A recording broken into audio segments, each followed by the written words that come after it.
Histoire bouddhiste. La triste histoire d'Upalavana.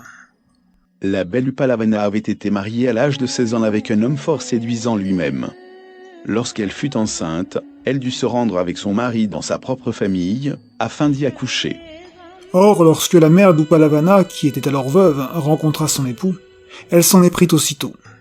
Quant au mari, peu regardant au sujet de la fidélité qu'il devait à sa femme, il céda bien vite aux avances de sa belle-mère. Plusieurs fois ils couchèrent ensemble, sans naturellement que la jeune épouse fût au courant.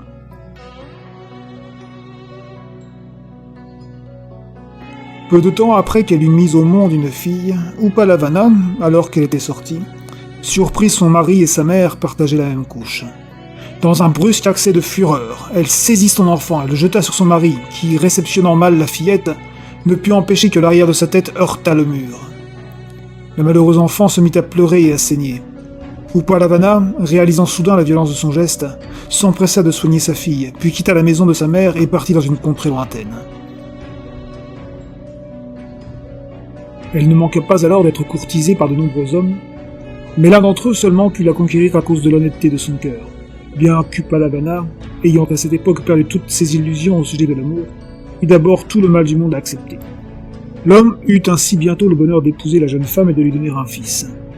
Comme il était commerçant, il était régulièrement contraint de voyager pour faire fructifier ses affaires. Cela lui était donc facile d'avoir des maîtresses dans d'autres villes. Il ramena même, plusieurs années après leur mariage, l'une de ses maîtresses chez lui. Lorsqu'Upalavana l'apprit, elle exigea de rencontrer sa rivale, avançant même que si cette femme était digne à ses yeux, elle autoriserait son mari à en faire sa seconde épouse. Son mari s'étonna d'abord de cette proposition, puis l'en remercia. Il présenta donc à sa femme une fille encore de la première jeunesse. Upalavana, en la voyant, fut frappé par la ressemblance physique qu'elle partageait avec elle, et éprouva l'étrange sensation qu'elle la connaissait. Upalavana accepta néanmoins que cette jeune fille devint la seconde épouse de son mari, et partagea sa vie. Or, lorsqu'elles restaient toutes les deux, elle la questionnait pour savoir d'où elle venait, ou qui étaient ses parents. L'adolescente lui confia un jour qu'elle n'avait jamais connu sa mère, qui, par la suite d'une violente dispute avec son père, l'avait quittée alors qu'elle n'avait encore que quelques mois. Upalavana remarqua ensuite une cicatrice à l'arrière du crâne de la jeune fille. « Qui est ton père » demanda Upalavana de plus en plus intriguée. « Et qui est la mère de ton père » La réponse de la seconde épouse confirma les soupçons d'Upalavana. Cette femme que son mari avait épousée n'était autre que sa propre fille. Cela la bouleversa. Elle avait autrefois partagé la couche de son mari avec sa propre mère. Elle l'avait fait aujourd'hui avec sa propre fille. Une nouvelle fois, elle quitta le domicile conjugal déchirée par cette révélation. Sans rien dire à sa fille et à son mari de l'endroit où elle comptait aller, elle s'installa dans une autre ville, anonyme parmi les anonymes. Elle y rencontra un jeune homme, mais se méfiant désormais comme de la peste de tous les hommes, elle jugea durant un moment plus prudent de ne pas répondre à celui-ci. Pourtant, elle finit une fois encore par céder à ses avances et par coucher avec lui. De cette relation naquirent des jumeaux. Le père, ne désirant pas ses enfants, s'en débarrassa secrètement, en les abandonnant en deux endroits différents, avant de s'enfuir lui-même et de disparaître de la vie d'Upalavana. Épuisée par le chagrin et la solitude, la pauvre jeune femme continua à errer à travers le monde.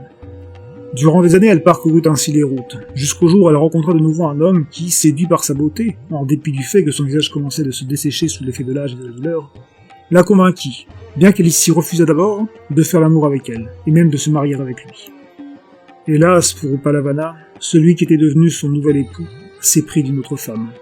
Upalavana consentit alors à ce qu'il la lui présenta. Lorsqu'elle la rencontra, elle lui trouva une nette ressemblance avec son époux, ainsi qu'à elle-même. L'histoire semblait se répéter encore et encore. Lorsqu'elle interrogea la jeune femme, elle découvrit qu'il s'agissait de sa propre fille, celle-là même qui avait été abandonnée et que son mari était son fils. Elle avait épousé son fils, qui s'était épris lui-même de sa propre sœur. La malédiction qui semblait s'acharner sur elle la jeta dans un si grand désespoir qu'elle repartit, seule encore, dévastée, méprisée. Les hommes qui la voyaient lui offraient des bijoux et pensaient même qu'elle était une prostituée.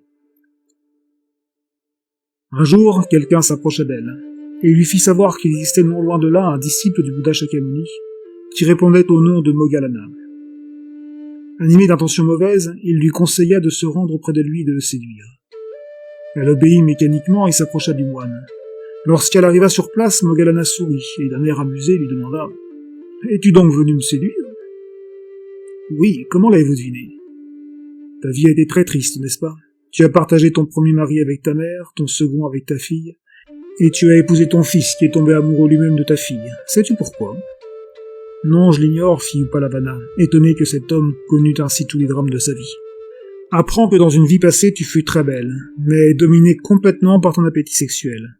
Tu couchas avec diverses personnes en dehors des liens qui t'unissaient à ton époux. Par surcroît, tu encourageais beaucoup de personnes à avoir des relations sexuelles toujours plus nombreuses. Tu n'hésitais même pas à pousser des membres d'une même famille à coucher entre eux. Tout ce qui t'est arrivé dans cette vie est la conséquence de tes actions passées. Où est votre maître? S'empressait de demander Upalavana, qui ne pouvait cacher le trouble où l'avait jeté le moine. Le Bouddha Shakyamuni est mon maître. Accompagne-moi et tu pourras le rencontrer. Ainsi Upalavana devint-elle disciple du Bouddha et un grand arhat.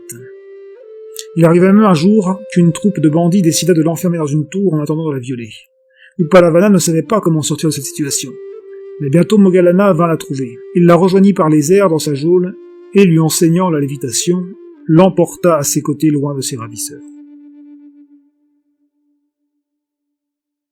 Nous pouvons apprendre de cette histoire que si nous cherchons à provoquer chez autrui des actions malsaines ou inappropriées, nous en subirons nous-mêmes les conséquences. Par ailleurs, nous pouvons nous rendre compte que les relations sexuelles extraconjugales sont une source de nombreux problèmes.